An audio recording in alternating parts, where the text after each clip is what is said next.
No podía faltar el tema del plástico en un congreso sobre invernaderos solares, aunque no hace falta que nos echemos las manos a la cabeza porque seguramente nos vamos a llevar sorpresas. Para hablarnos de este demonio, nuestra siguiente invitada es química y comunicadora científica. Investiga ciencia de materiales aplicados al arte contemporáneo en el Centro de Investigaciones Científicas Avanzadas de la Universidad de A Coruña. Trabaja como divulgadora científica y cultural en varios medios de comunicación, en Televisión Española, en La Sexta, en la Televisión de Galicia o en Radio Nacional de España. Es la autora de la columna semanal Ciencia Aparte en el Muro de La Sexta, forma parte del equipo de formación y transferencia científica de los laboratorios del grupo L'Oréal, La Roche-Posay y L'Oréal París.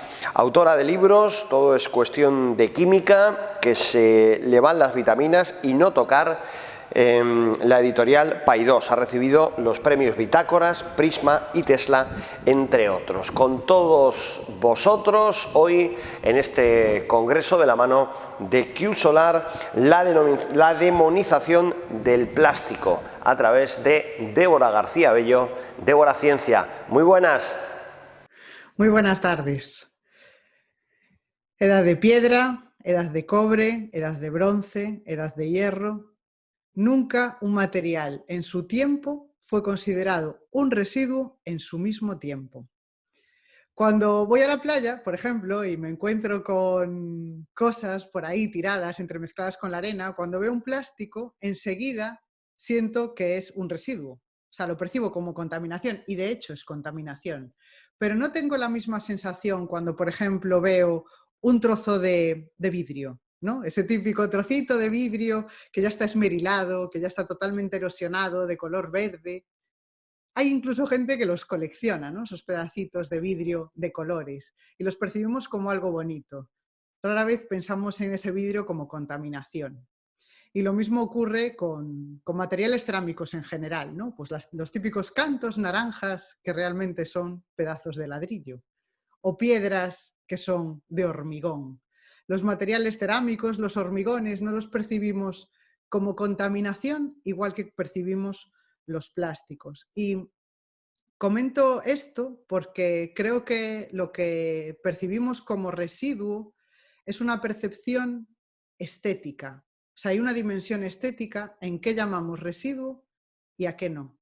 Y todos estos materiales, ya sean cerámicas, ya sean hormigones o ya sean plásticos, son materiales sintéticos. Son materiales que han sido creados. Por ejemplo, el hormigón es nuestra piedra, nuestra en mayúsculas, porque está hecha no solo con los materiales que conocemos, sino en nuestra dimensión temporal. Creamos piedra a partir de lo que tenemos en nuestro entorno, pero no con los tiempos en los que de forma natural se genera piedra, porque no nos daría tiempo en la vida. Entonces está en nuestra dimensión temporal también.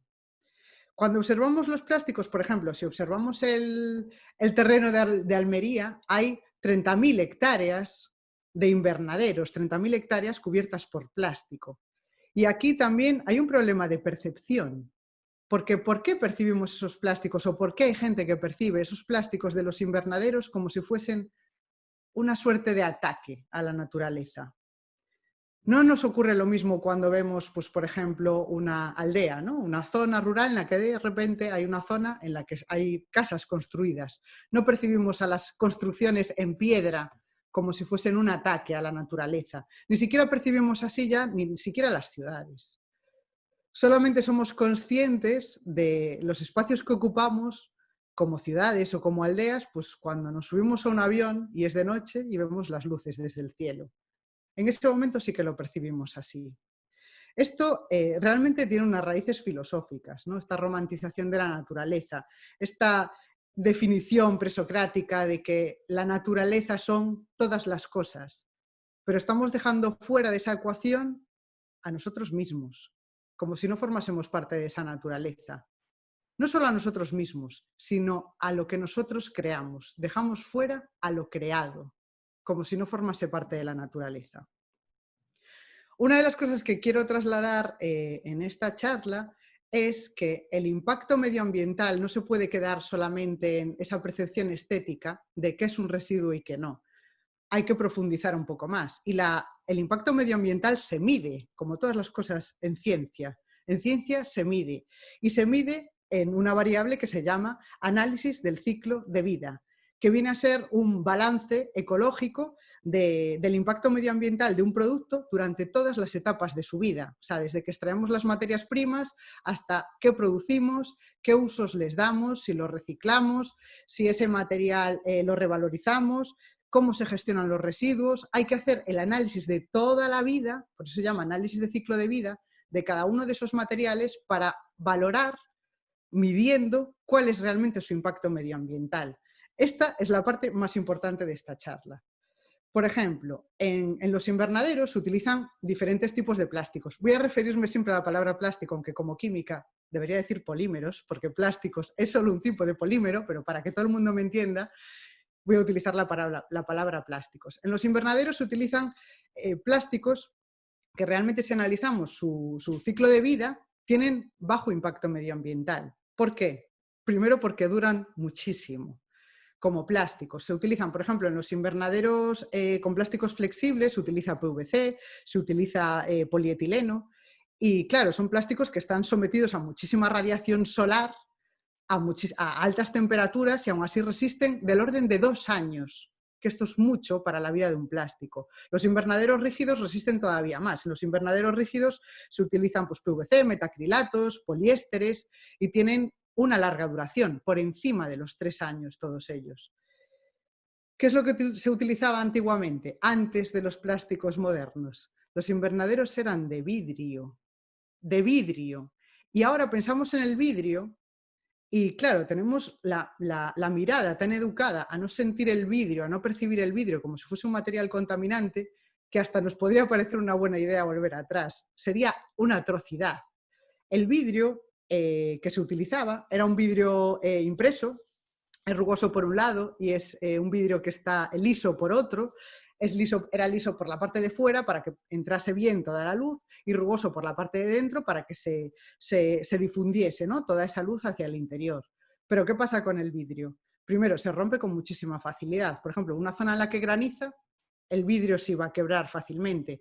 Es un material mucho más pesado, o sea, ya solo la huella de carbono del transporte sería muchísimo mayor. El coste en sí mismo, o sea, producirlo es caro, y el impacto medioambiental de producir un vidrio es caro, aunque nos recuerde a las piedras de la naturaleza. O sea, medioambientalmente sería dar marcha atrás, volver a utilizar vidrios. Por eso se utilizan plásticos, porque si lo comparamos en pros y contras, probablemente el vidrio podría tener un pro, y es que a nivel de, por ejemplo, de radiación, sí que es cierto que retiene longitudes de onda altas, con lo cual conserva bastante bien el calor. Pero aparte de esa ventaja, y es una ventaja bastante limitada comparada con algunos plásticos, claro, tú piensas en cualquier plástico y va a tener mucho menos peso, o sea, va a ser mucho más ligero, resistente a la rotura, mucho más económico y mucho más duradero, muchísimo más duradero. De hecho, por ejemplo, una de las cosas que se considera que el plástico está degradado para un uso en invernadero es cómo le afecta la radiación solar, ¿no? Tiene que ser, el plástico de invernadero tiene que ser transparente justo a la longitud de onda, que es la radiación fotosintética activa, que va de los 400 a los 700 nanómetros, que es la radiación con la que las plantas hacen la fotosíntesis. Mientras sea transparente a esa horquilla de radiación, el plástico se puede seguir utilizando. Por eso tiene un tiempo de vida realmente tan largo. Los plásticos los utilizamos en un montón de cosas para que estas cosas se vuelvan sostenibles. No solo en invernaderos, en muchísimas cosas. Por ejemplo, pienso en la construcción, en ingeniería civil, en construcción en general.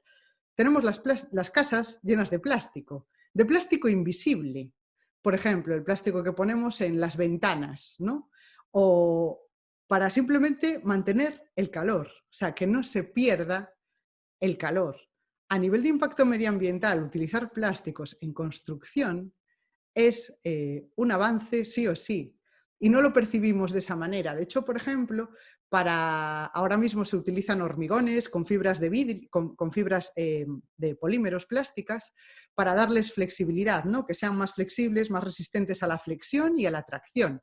por ejemplo, se utilizan este tipo de hormigones en puentes, por ejemplo, o en otro tipo de estructuras, por ejemplo, en zonas con alta actividad sísmica, porque necesitamos que tengan esa flexibilidad.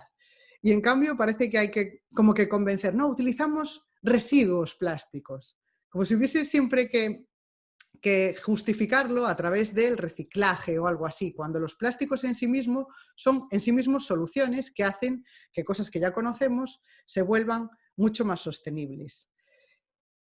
Con respecto a esta percepción diferente que tenemos pues, de materiales cerámicos, hormigones y de plásticos, que son todos materiales sintéticos, hay un arquitecto que a mí me fascina, que es Fisac. Fisac, buscad en Google, Fisac hormigón acolchado o colchoneta, porque tiene muchos acabados, él utiliza mucho el hormigón caravista en sus acabados, y tiene un efecto que hace de colchoneta, pero que parece colchoneta, o sea, no piensas, esto es hormigón, no, es brillante y abombado como una colchoneta, y lo hace de hormigón.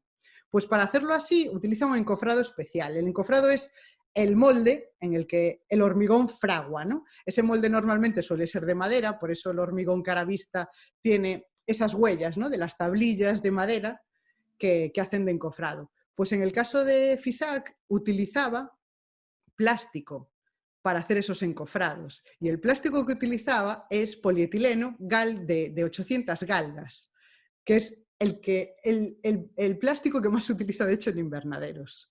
Entonces, utilizaba este plástico para conseguir ese acabado que aparentemente fuese como plástico. O sea, un hormigón con apariencia de plástico. Me parece maravilloso por lo que implica hacerlo así. Para aterrizar un poco este tema en nuestro día a día, esto del análisis del ciclo de vida, me gusta explicarlo con algo que utilizamos todos en nuestro día a día, que son las bolsas. ¿Qué es más sostenible o qué creemos que la gente cree que es más sostenible? ¿La bolsa de plástico, la bolsa de papel o la bolsa de tela de algodón? En las bolsas de plástico las empezamos a utilizar en los años 60 para sustituir a las bolsas de papel. Empezamos a sustituirlas por las bolsas de papel porque, claro, producir bolsas de papel, además de que es algo caro, tampoco es demasiado sostenible porque estamos talando árboles para fabricar bolsas.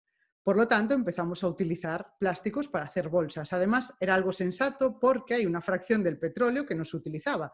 La fracción del petróleo, el petróleo que se utilizaba para fabricar combustible, hay una fracción que era bastante inútil y empezamos a fabricar plásticos con ella. Es decir, convertimos algo que era residual en un producto con valor, como son los plásticos.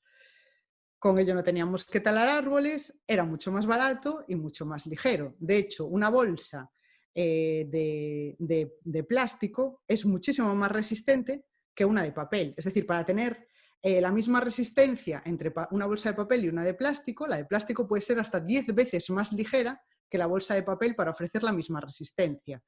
Si puede ser 10 veces más ligera, quiere decir que la huella de carbono derivada de su transporte también se reduce 10 veces. O sea, en este tipo de cosas hay que pensar. Por eso no solo hay que fijarse en el material en concreto, sino en todo el análisis de su ciclo de vida. ¿Cuántas bolsas utilizamos al año por persona? Esto también está medido. Cada persona utiliza al año, de media, 180 bolsas de plástico. 180 bolsas de plástico por persona y año.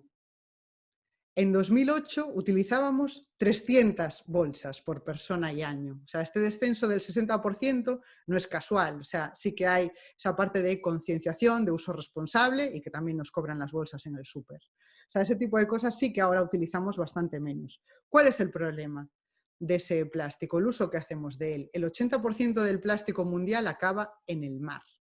Y esto es un problema.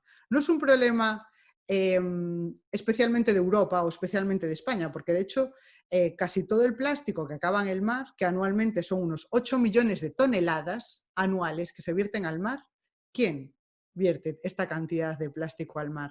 Principalmente China, Indonesia, África. La mayor parte del residuo plástico que llega al mar llega desde ahí. O sea, hay un problema de gestión, de cómo se gestionan los residuos. Y hay que señalar a quién provoca ese problema de gestión de residuos. En España reciclamos, el dato oficial es que reciclamos el 66,5% de los plásticos. Señalo esto de oficial porque es un dato controvertido, si reciclamos tanto o no. Pero oficialmente reciclamos el 66,5% de los plásticos. Y el 12% lo incineramos para transformarlo en energía. ¿Qué cantidad de CO2 emite todo ese ciclo de vida de una bolsa de plástico? Es decir, si queremos valorar cuál es su impacto en el cambio climático, su impacto en la generación de gases de efecto invernadero, con respecto al CO2, esto lo podemos medir. Y esto es un problema de química muy sencillo, un problema estequiométrico. Si utilizamos 180 bolsas por persona y año y cada bolsa es normalmente de polietileno de densidad media, de baja densidad, y cada bolsa de plástico tiene una masa entre 4 y 8 gramos, si hacemos el cálculo y lo transformamos esto en CO2, cada persona, todas las bolsas que utiliza en un año, emiten en total 340 gramos de CO2. El uso de bolsas que hace una persona en un año emite 340 gramos de CO2. ¿Esta cantidad es mucha o poca? Para compararlo, podemos compararlo, por ejemplo, con el transporte. Si usamos un coche normal, sea gasolina, diésel, en promedio, ¿cuántos kilómetros tendríamos que recorrer en ese coche a combustión para emitir 340 gramos de CO2? Pues entre 3 y 4 kilómetros. O sea, desplazarnos en coche 3 o 4 kilómetros equivale en CO2, en emisiones de CO2, equivale en emisiones de CO2 a todas las bolsas de plástico que utilizamos en un año. Si comparamos estas bolsas de plástico con las bolsas de papel, vamos con el papel. Porque la industria de celulosa es una de las industrias que genera más impacto medioambiental, porque es la quinta industria en consumo de energía. Y es la industria que utiliza más agua por tonelada de producto, la industria celulosa. Para hacer la comparativa, tenemos que comparar el uso de la bolsa de plástico si lo utilizásemos solamente una vez, la bolsa de plástico, ¿no? O sea, la coges en el súper, te llevas la compra a casa y ya la tiras a la basura. Un único uso, que ahora parece que nos explota la cabeza coger la bolsa en el súper y tirarla a la basura inmediatamente. Normalmente la reutilizamos o tratamos de reutilizarla. Pero si comparamos en ese uso, ¿no? De la cojo en el súper, la tiro a la basura inmediatamente. Un único uso de la bolsa de plástico, si la comparamos a la bolsa de papel, una bolsa de papel genera un impacto medioambiental 3 veces mayor que hacer eso con una bolsa de plástico. Para que la bolsa de papel fuese equivalente en impacto medioambiental a la bolsa de plástico, tendríamos que reutilizar la bolsa de papel 3 veces. Para que fuese equivalente en impacto medioambiental de producción de todo el ciclo de vida de la bolsa de papel, para que fuese equivalente, la tendríamos que utilizar 3 veces para que fuese equivalente a un solo uso de la bolsa de plástico. O sea que este tipo de cosas hay que tenerlas en cuenta. Y con la de algodón pasa lo mismo. Si comparamos la bolsa de plástico con la de algodón, ¿qué pasa? Es que tenemos que pensar de dónde sale ese algodón. O sea, los cultivos de algodón son cultivos intensivos que gastan mucho terreno, mucha energía y mucha agua, y es una forma de producción en la que se emiten gases de efecto invernadero. Y con respecto al agua, hay un gasto de agua muy importante en la producción de tejidos de algodón. Por cada kilo de tejido de algodón se gastan 40.000 litros de agua. Un kilo de tejido de algodón gasta 40.000 litros de agua. O sea, realmente tiene más sed que la producción, por ejemplo, de carnes, ¿no? Que muchas veces se llevan la peor parte en esto. Y también hay que considerar otra parte de las bolsas de algodón, que son las menos higiénicas. Por ejemplo, a nivel de sustrato, ¿no? De sustrato para microorganismos como bacterias y demás que pueden formar colonias, son un buen sustrato, con lo cual las bolsas de algodón hay que lavarlas. O sea, no vale utilizarlas 20 veces y en contacto con alimentos y con alimentos frescos. Hay que lavarlas igual que lavamos los trapos de cocina. Y eso también hay que contabilizarlo. Si hacemos la comparativa, igual que hemos hecho con la bolsa de plástico y la bolsa de papel, si comparamos bolsa de plástico con bolsa de algodón, teniendo en cuenta el análisis de ciclo de vida, tendríamos que utilizar la bolsa de algodón 131 veces 131 veces para que el impacto medioambiental fuese el mismo que usar y tirar en el mismo día una bolsa de plástico. O sea, el impacto medioambiental se multiplica por 131. Utilizamos 131 veces cada una de nuestras bolsas de algodón. Y no solo eso, ¿cuántas bolsas de algodón tenemos en casa? Porque ahora cada vez que vas a un congreso o a cualquier cosa, te regalan la bolsa de algodón. Yo creo que tengo 50 bolsas de algodón en casa, de este tipo de publicidad. Entonces, claro, hay esta parte de greenwashing, ¿no? De dar esa imagen de, como te doy la bolsa de algodón, y esto con respecto a muchos productos, pues doy una imagen como de que estoy más implicado en la sostenibilidad.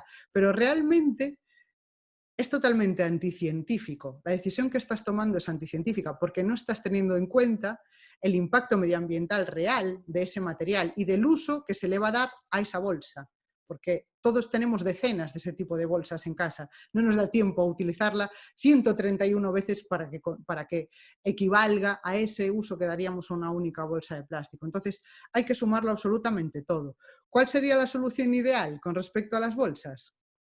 Pues lo ideal sería utilizar bolsas de plástico, pero de la misma manera que utilizamos las de tela. O sea, si vemos el impacto medioambiental, decimos, pues si yo utilizo una bolsa de plástico, pero la puedo reutilizar 5, 6, 7, 20 veces, pues es como realmente reduzco el impacto medioambiental. O sea, hay más una parte de responsabilidad de qué uso le damos a esos materiales y no al material en sí, como si fuese una cosa meramente estética. De hecho, por ejemplo, ahora en muchos supermercados para la fruta, en lugar de tener bolsas de poliéster de muy baja densidad, de polietileno, perdón, de muy baja densidad, que esas no se reciclan, porque no se pueden reciclar. Si utilizásemos, por ejemplo, bolsas de poliéster para fruta, en muchos supermercados ya las hay, que son reutilizables, pues bueno, es una buena idea porque la gente las utiliza como utilizaría las de tela de algodón. Otro tipo de bolsas reutilizables con polietileno con un poco más de densidad para que aguanten pues, más viajes. Yo la bolsa que más utilizo para compra o demás de mano es una que me regaló mi hermano, no sé si esto se tendrá que censurar, es esta bolsa de aquí, y si no se medio censura. Esta bolsa, no sé si los diseñadores la hicieron a posta, porque, claro, pone esto de aquí y la gente creo que no pilla la ironía, porque realmente esta bolsa que parece de tela no es de algodón, es de plástico. De hecho, la composición de esta bolsa, que es de rafia, ¿no? Hace estos sonidos.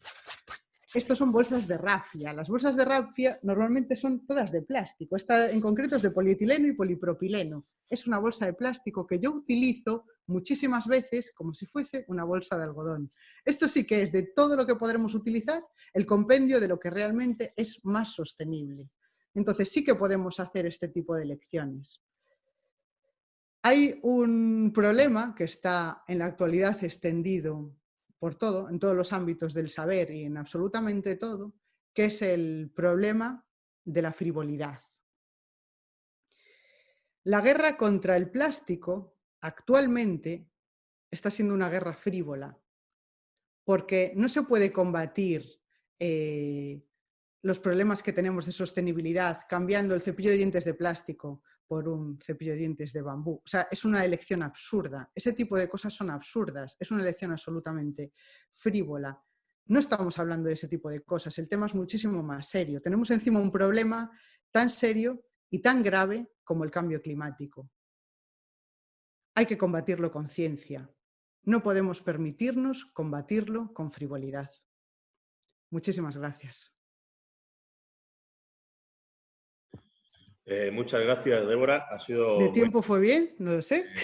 Sí, pero vamos a fingir que seguimos en directo y que yo soy el Vale.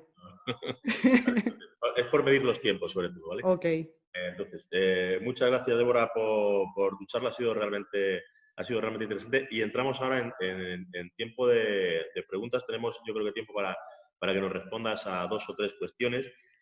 Lo primero que te quería preguntar va un poco al hilo de lo último que decías. Es decir, ¿qué riesgos crees que hay a medio y largo plazo de continuar con esta demonización generalizada a nivel social del plástico y con esa frivolidad a la hora de enfrentar el problema? ¿Qué riesgos ves que se vislumbran a medio y largo plazo? Pues que se dé marcha atrás, que se tomen decisiones que desde el punto de vista medioambiental tengan un impacto mayor y que realmente utilicemos materiales más insostenibles por un problema de imagen. O sea, lo que no tiene sentido es empezar a crear un montón de objetos que estábamos haciendo de plástico porque es más sostenible hacerlos de plástico y empecemos a utilizar otros materiales que no tienen esa imagen tan dañada, pues desde maderas, por ejemplo, empezar a abusar de golpe de la madera o empezar a abusar de golpe de un montón de materiales cerámicos. Pues no tiene sentido. O sea, quiero decir, lo que tenemos que buscar es siempre un equilibrio en el uso de materiales y hacer un uso racional de los materiales. El material en sí no tiene ningún problema. Es decir, el plástico en sí no es inerte, o sea, los plásticos son inertes, no van soltando sustancias contaminantes, o sea, ese no es el problema.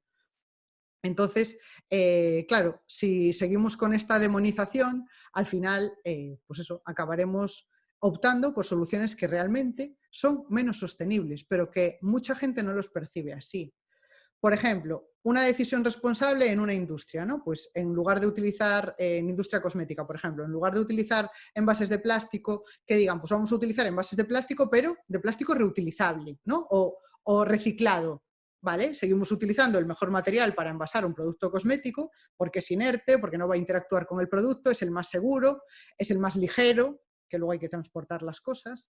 Es el más ligero, ok, es una buena opción. Pero si de repente cambias todos los envases de productos cosméticos, por ejemplo, por vidrio, sería una locura, ya solo por el peso que le sumas y el impacto de tener pues eso, que transportar de repente todos esos cosméticos en un envase de vidrio o cambiarlo por cartón, por cómo afectaría, por ejemplo, a la caducidad del producto, porque no puedes darle la misma vida ni va a tener la misma vida y que no se contamine, no va a durar tanto ese producto en un envase que no es tan inerte.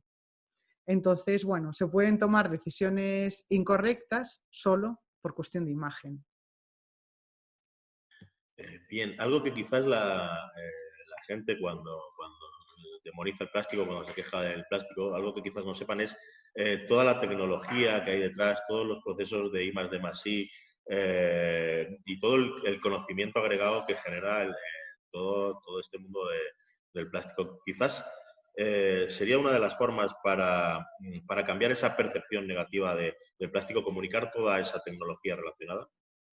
Sí, absolutamente. Sí que deberíamos comunicar cómo se fabrica el plástico, qué se hace con el plástico, cómo se recicla, porque hay diferentes formas de reciclar. El reciclado químico de plásticos, por ejemplo, es una de las cosas más punteras y sobre las que más se está investigando para darle más de una vida al plástico y que su análisis de ciclo de vida sea todavía mejor, porque se puede mejorar.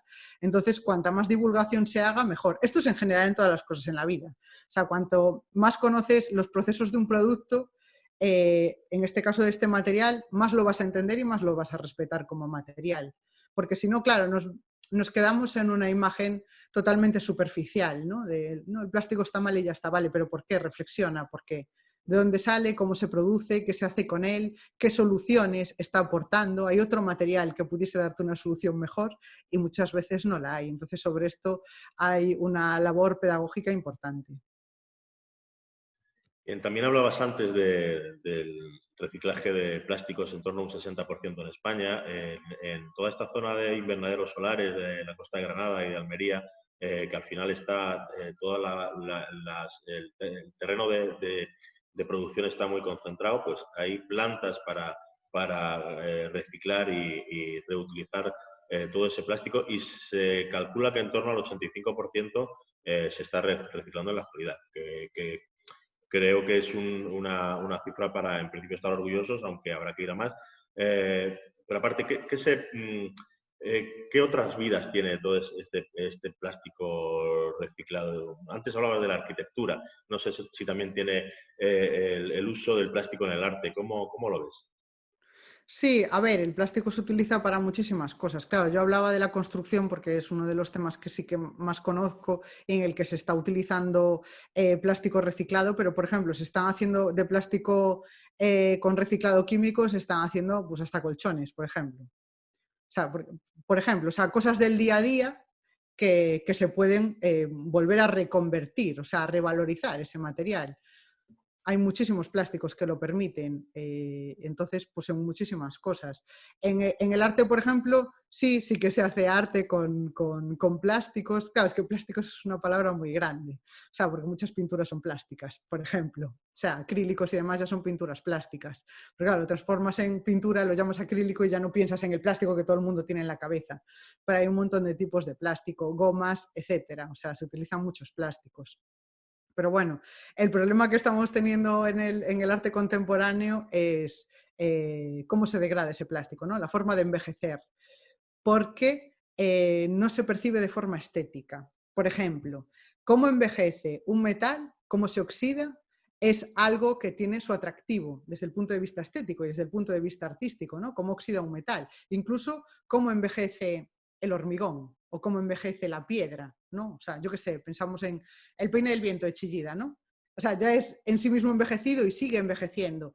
Y es algo que se utiliza, ¿no? O sea, da un mensaje, de hecho hay un criterio de mensaje en que ese acero en concreto esté oxidado, en el uso de esos materiales y el proceso de envejecimiento tiene ese mensaje. Con los plásticos aún no existe, pero yo creo que también es porque falta tiempo. Un plástico envejece, pero el envejecimiento, por ejemplo, que vemos en la carcasa de un ordenador que fue blanca o medio gris y se convierte en ocre, que a mí me parece un proceso bonito, porque desde el punto de vista químico lo es, pues los procesos de envejecimiento son bonitos, pero aún no se le está dando uso. O sea, no conozco a ningún artista que le dé uso a ese proceso natural de envejecimiento de los plásticos, como si fuese un valor estético, como se utiliza para hablar de la trascendencia o del paso del tiempo en otros materiales, pero con el plástico todavía no, porque lleva poco con nosotros. Muchas gracias, Débora Ciencia. A ver si este virus nos abandona pronto y puedes acompañarnos también directamente en los invernaderos solares de Almería y de Granada. Hasta la próxima. Nosotros nos despedimos por hoy en esta jornada. Mañana más, desde bien temprano.